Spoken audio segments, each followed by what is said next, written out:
But right now in Hoover, plans are underway to redevelop one of the city's biggest economic drivers. Just a couple hours ago, a plan was presented to the City Council to make Riverchase Galleria better.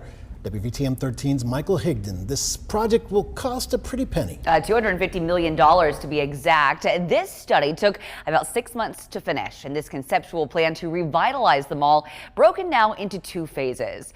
It focuses on a major redo of the southern part of the Galleria campus, including demolition of the former Sears department store and current Macy's store that's been for sale since last year. In place would be 542 apartments, an 1,100-seat center for the arts, new retail space, and green space for gatherings. The study noted that visits to the Galleria have declined by 33% since 2019, but officials believe the location of it really has potential.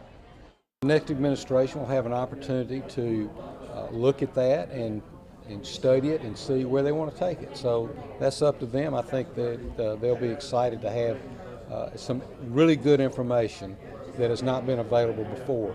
When I ran, I talked about revitalization of Galleria, revitalization of Patton Creek, and I don't think you can talk about one without talking about the other one. So I think it's a very limited scope.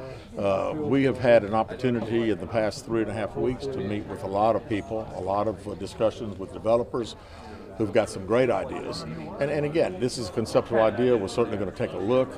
But again, I think the scope is very limited. Now, this study shows public funding, such as tax rebates, would be critical to get the redevelopment started, and there would need to be an investment by the city.